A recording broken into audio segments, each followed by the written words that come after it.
दोस्तों, ओडिशा के पुरी में स्थित जगन्नाथ मंदिर हमेशा से ही रहस्यों से घिरा हुआ रहा है और अक्सर आपने सुना होगा जैसे कि मंदिर के ऊपर कभी कोई पक्षी या विमान नहीं उड़ा करते हैं और जब मंदिर के अंदर जाते हैं तो बाहर से आने वाली समुद्र की आवाज बंद हो जाती है।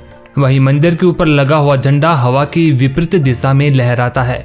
ऐसे ही और भी कई सारे राज इस मंदिर के बारे में हैं। दोस्तों, इसके रहस्यों के बारे में हम और कभी ज्यादा जानेंगे।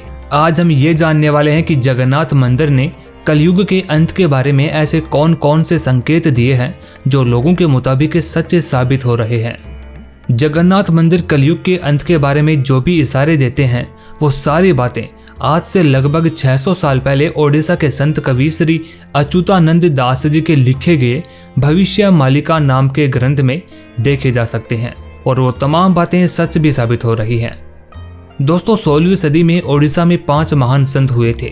संत अच्युतानंद दास, संत अनंता दास, संत जसोवंता दास, संत जगन्नाथ दास और संत बलराम दास।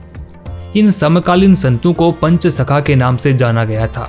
अपने भविष्य देख लेने की शक्ति से ही संत अच्युतानंद दास ने भविष्य मालिका नामक ग्रंथ को लिखा था। दोस्तों, इस भविष्य मालिका की 9 बातें ऐसी है जो जगन्नाथ मंदिर की घटनाओं से मेल खा रही है।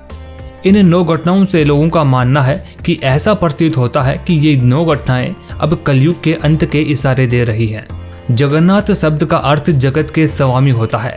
इनकी नगरी ही जगन्नाथपुरी या पुरी कहलाती है। तभी तो कहा जाता है कि यह मंदिर किसी खास धर्म, देश या समुदाय तक ही सीमित नहीं है, ये तो पूरे जगत के स्वामी है और यहाँ से जो संकेत निकलते हैं वो पूरी दुनिया पर लागू होते हैं।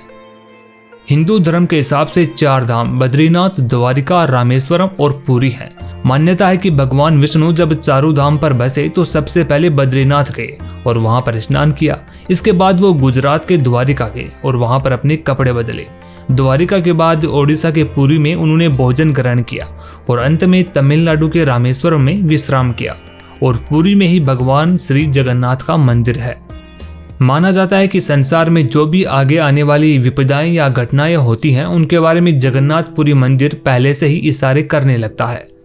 दोस्तों, पिछले कई समय से ऐसा देखने में आया है कि इस जगन्नाथ मंदिर से कुछ ऐसे संकेत मिल रहे हैं जो पूरी कायनात में भारी तबाही मचा सकते हैं। धरती पर फिर से नए युग की शुरुआत हो सकती है। अगर हम साल 2020 से देखें तो कोरोना वायरस की शुरुआत के बाद अब तक धरती पर कुछ भी ठीक ठाक नहीं हो रहा है। आज दुनिया पर तीसरे विश्व युद्ध का भयानक संकट मंडरा रहा है। रूस और यूक्रेन का युद्ध भी कभी भी महाविनाश में बदल सकता है और एक बार अगर परमाणु हथियार चल गए तो धरती का विनाश निश्चित है। धरती के अंत की ये बातें भविष्य मालिका में लिखी हुई हैं। दोस्तों, सोचकर भी वो बातें काफी भयानक लगता है। भविष्य मालिका की माने तो ये जो कुछ भी घटित हो रहा है वो सही है। लोगों के अनुसार इस ग्रंथ के मुताबिक नए युग के आने का दौर शुरू हो चुका है और यह कार्य 3 चरणों में पूरा होगा, जिसमें सबसे पहले कलयुग का अंत होगा। दोस्तों, सुनने में थोड़ा अजीब तो लगता है, लेकिन लोगों का इस भविष्य मालिका पर इतना विश्वास है और मानना है कि अंत के शुरुआत की प्रक्रिया आने वाले थोड़े समय में ही शुरू होने वाली है। दूसरे चरण में धरती पर महाविनाश की प्रक्रिया प्रारंभ होगी, जिससे धरती पर सब कुछ नष्ट हो जाएगा और अंत में तीसरे और आखिरी चरण में एक नए युग की उत्पत्ति होगी और धरती पर फिर से जीवन की शुरुआत होगी। दोस्तों, ये तो वो प्रोसेस हुई जिसमें भविष्य मालिका में लिखा हुआ कहा गया है।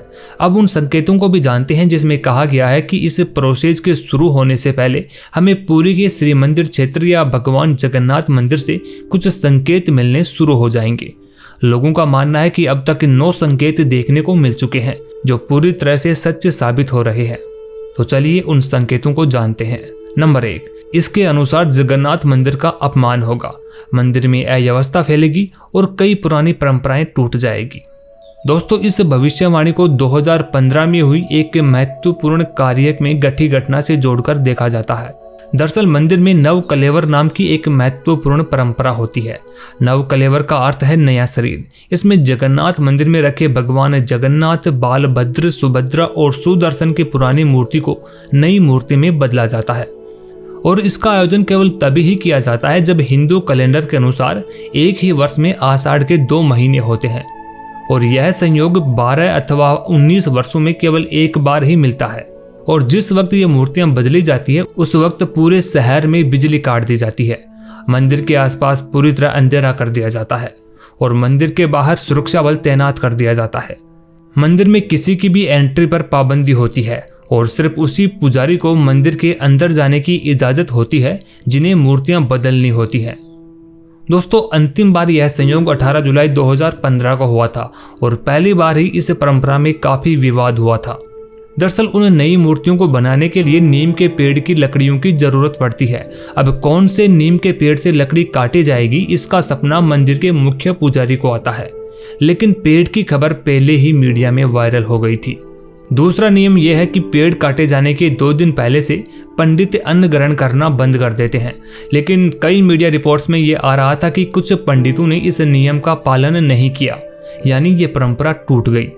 इस वजह से पुजारियों में आपसी झगड़े बढ़ गए और धार्मिक नियम के अनुसार 15 तारीख को ठीक मध्य रात्रि में यह पूरा विधान संपन्न हो जाना चाहिए था, लेकिन यह प्रक्रिया अगले दिन दोपहर तक चली और 12वीं सदी के मंदिर में यह पहली बार हुआ था कि इस अति पवित्र विधान के सारे नियमों का उल्लंघन हो गया। इसके अलावा मंदिर में पुजारियों के आपसी झगड़े भी कई बार सामने आते रहते हैं। तो ये तो हुई वो पहले नंबर की भविष्यवाणी जो लोगों द्वारा कहा जा रहा है कि ये सच साबित हुई है। नंबर 2, जगन्नाथपुरी मंदिर के पत्थर गिरने लगेंगे। दोस्तों, पिछले 180 सालों में मंदिर से 15 बार पत्थर गिरने की घटनाएं सामने आ चुकी हैं। ये पत्थर छोटे छोटे टुकड़ों से लेकर भारी भरकम तक होते हैं और मंदिर के पुजारियों को चोट भी पहुंचाई है। यही नहीं बल्कि मंदिर के जिस जगमोहन से खड़े होकर भगवान जगन्नाथ के दर्शन करते हैं, वहां की छत कभी भी ढह सकती है। वहां तो लोहे के मोटे मोटे 14 पाइप और ऊपर की तरफ 4 पाइप तमाम क्लैंप सहित छत की बीम को संभाले हुए हैं, वरना वहां पर कभी भी कोई बड़ा हादसा हो सकता है। और आलम तो यह है कि मंदिर की छत का प्लास्टर उखड़ रहा है और पत्थर अपनी जगह छोड़ने लगे हैं। मतलब मंदिर को पूरी तरह मरम्मत की आवश्यकता है, लेकिन इस ओर किसी का भी ध्यान नहीं जा रहा है। पिछले 11 वर्ष में 17 बार बैठकें की जा चुकी है, पर स्थिति बनने की बजाय बिगड़ती ही जा रही है। मंदिर के रखरखाव का कार्य ट्रस्ट या सरकारों के द्वारा किया जाता है, लेकिन यहाँ पर अभी कोई समाधान नहीं निकल रहा है। तो दोस्तों, ये रही वो दूसरी भविष्यवाणी जिसे लोगों द्वारा सच माना जा रहा है। नंबर 3, ओडिशा में एक बड़ा चक्रवाती समुद्री तूफान आएगा और पुरी के भगवान जगन्नाथ मंदिर को कई प्रकार से नुकसान पहुंचाएगा, जिसके कारण दुनिया में भारी तबाही आएगी और लोगों के मरने का सिलसिला शुरू हो जाएगा। दोस्तों, आपको याद हो तो अप्रैल 2019 में ओडिशा में फानी चक्रवात आया था, जिसमें मंदिर को कई प्रकार से नुकसान हुआ था। सिंह द्वार पर लगी एक मूर्ति भी नष्ट हो गई थी। सिंह द्वार को स्थानीय लोग जय विजय द्वार भी कहते हैं। इस द्वार पर भी फोनी का असर पड़ा है। इस द्वार पर जय और विजय की मूर्तियां थी, जिसमें से जय की मूर्ति टूट गई थी। मंदिर में खड़ा एक कल्पवट यानी बरगद का एक बड़ा पेड़ भी था और वो भी चक्रवात के चलते टूट गया था। श्रद्धालु मनोकामना पूर्ति के लिए इस वृक्ष पर धागा बांधा करते थे। दोस्तों, इन घटनाओं के बाद आपको तो पता ही होगा कि 2020 में कोरोना ने कितना विनाश मचाया था और लोगों के मरने का सिलसिला भी शुरू हो गया था। तो उस भविष्यवाणी से ये घटनाएं भी कुछ समानताएं खा रही हैं। नंबर 4, विनाश से पहले जगन्नाथपुरी मंदिर की पताका कई बार गिरेगी और एक चक्रवाती समुद्री तूफान में तो वहां का झंडा भी समंदर में जाकर गिर जाएगा। दोस्तों, तूफान फानी की वजह से चल रही तेज हवाओं के कारण शाम के समय है श्री मंदिर के नील चक्र की पताका हवा में उड़ गई थी। मंदिर की ध्वजा वो बिल्कुल जो कि छोटी थी, 5 हाथ की थी।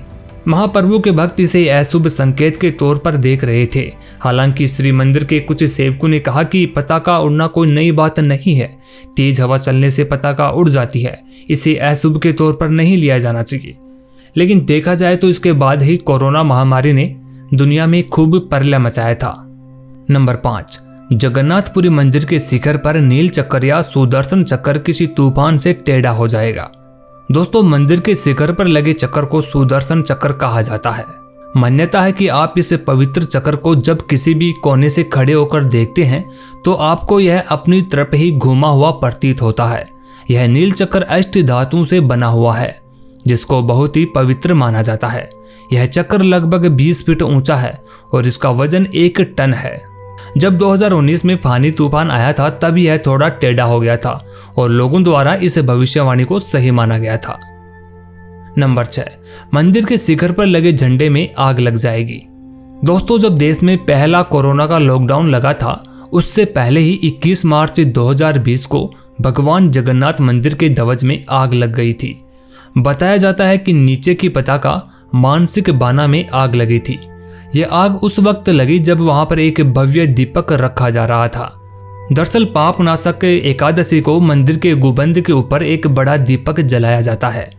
उस दीपक के अगल बगल में कुछ छोटे छोटे झंडे सजावट के हेतु लगाए जाते हैं। मौसम की खराबी के कारण वह छोटे छोटे झंडे दीपक के संपर्क में आने से जल गए। उस वक्त कहा जा रहा था कि यह देश और दुनिया के लिए अशुभ संकेत है। तभी यह भी कहा जा रहा था कि तूफान और महामारी के बढ़ने के संकेत भी हो सकते हैं। और दोस्तों, उसके बाद ही देश में लॉकडाउन बढ़ गया था। नंबर 7, भगवान जगन्नाथ मंदिर परिसर में त्रिदेव के ऊपर जो कपड़ा है उसमें आग लग जाएगी। दोस्तों, मंदिर के झंडे के अलावा भी कई बार ऐसा हो चुका है कि मंदिर के परिसर में भी छोटी मोटी आग की घटनाएं घटित हो चुकी हैं। हाल के वर्षों में इसे कई बार देखा जा चुका है और इस भविष्यवाणी पर भी लोगों द्वारा यकीन किया जाता है। नंबर 8, मंदिर के शिखर के स्तंभ पर गिद्ध बैठेगा। दोस्तों, आमतौर पर जगन्नाथ मंदिर पर कभी किसी पक्षी को उड़ते हुए नहीं देखा गया है। कोई पक्षी मंदिर परिसर में बैठे हुए दिखाई नहीं देता और न ही इस मंदिर के ऊपर से कभी कोई हवाई जहाज या हेलीकॉप्टर उड़ाया जा सकता है। इन पर रोक लगी हुई है।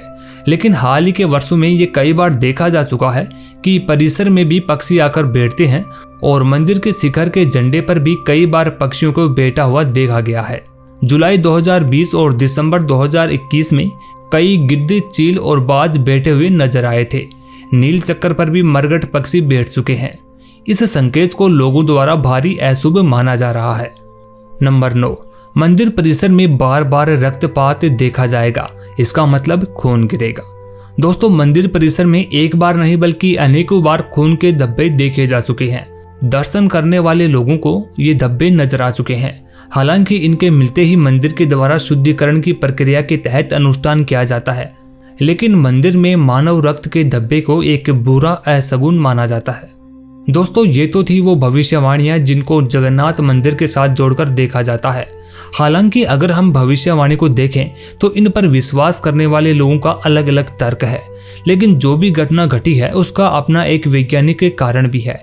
जैसे चक्रवाती तूफान से होने वाली घटनाएं प्राकृतिक आपदाएं थी और उस तूफान की वजह से मंदिर के आसपास के क्षेत्र में भी काफी नुकसान हुआ था, तो जाहिर सी बात है कि मंदिर के ऊपर भी तूफान का असर पड़ेगा। वैसे ही मंदिर भी काफी पुराना होने की वजह से उसकी मरम्मत होना काफी जरूरी है। सही रख रखाव नहीं होने की वजह से पत्थर गिरने की घटना होना स्वाभाविक है। इसके अलावा मंदिर में आपसी झगड़े होने का कारण भी सही मैनेजमेंट का नहीं होना है। वैसे दोस्तों, आपके अनुसार ये घटनाएं होना भविष्य मालिका के अनुसार सही है या फिर ऐसा होना केवल संयोग है? हमें कमेंट बॉक्स में जरूर बताएं। दोस्तों, भविष्य मालिका के मुताबिक कलयुग के अंत के संकेत चारों धाम से देखने को मिलेंगे। ऐसे ही आपको और रहस्य जानने हैं तो हमें बताइए कि अगला धाम कौन सा हो।